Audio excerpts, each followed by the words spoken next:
২৮ মের মধ্যে শ্রমিকের পাওনা পরিশোধের আহ্বান জানিয়ে শ্রম ও কর্মসংস্থান উপদেষ্টা বলেছেন, তা না হলে মালিক দেশে বিদেশে যেখানেই থাকুক গ্রেফতার করা হবে। আর বাণিজ্য উপদেষ্টা বলেছেন, কুরবানির পশুর চামড়ার ন্যায্য মূল্য না পাওয়া পর্যন্ত সংরক্ষণের ব্যবস্থা করবে সরকার। সচিবালয়ে ঈদুল আজহার প্রস্তুতিমূলক সভা শেষে এসব কথা বলেন তারা। বিল্লাল হোসেনের রিপোর্ট। প্রতিবছর ঈদকে সামনে রেখে যথাসময়ে শ্রমিকের বেতন ভাতা পরিশোধ না করায় দেখা দেয় শ্রমিক অসন্তোষ। এবারও এর ব্যতিক্রম হয়নি। এরই মধ্যে আন্দোলনে নেমেছেন বিভিন্ন কারখানার শ্রমিকরা। এমন বাস্তবতায় সচিবালয়ে নৌপথে নিরাপদ ঈদ যাত্রার প্রস্তুতিমূলক সভা শেষে মালিক পক্ষকে হুঁশিয়ারি দিয়ে শ্রম উপদেষ্টা এম সাখাওয়াত হোসেন বলেন, গাড়ি বাড়ি বিক্রি করে হলেও শ্রমিকের পাওনা দিতে হবে। ওয়ারেন্ট সহ যে তার বিরুদ্ধে রেড অ্যালার্ট জারি করতে, শ্রমিকের পয়সা দিতে হবে।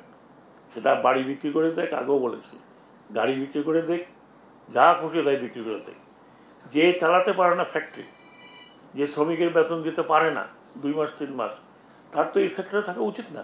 ঈদে নৌপথে নিরাপত্তার বিষয়েও কথা বলেন উপদেষ্টা। প্রত্যেকটি লঞ্চে 5 তারিখের পর হতে আনসার থাকবে, অস্ত্রধারী আনসার। বালিকারি করে 3 দিন আগের থেকে ঈদের পরে 7 দিন এটা চলাচল করবে না, টোটালি বন্ধ।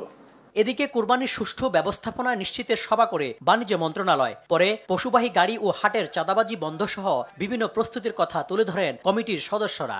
হাটগুলোতে ভেটেরিনারি ক্লিনিকের আমাদের সার্জনরা থাকবেন, ওখানে স্থায়ীভাবেও থাকবেন এবং মোবাইল ভেটেরিনারি ক্লিনিকও ওখানে কাজ করবে। কেন্দ্রীয়ভাবে একটা মনিটরিং এর ব্যবস্থা থাকবে, যেখানে একটা সেল গঠন করা থাকবে, একটা হটলাইন থাকবে, যেখানে যে কেউ কোনো যদি চাঁদাবাজির সম্মুখীন হয় কোনো অবস্থাতেই তিনি যেন চাঁদা না দেন।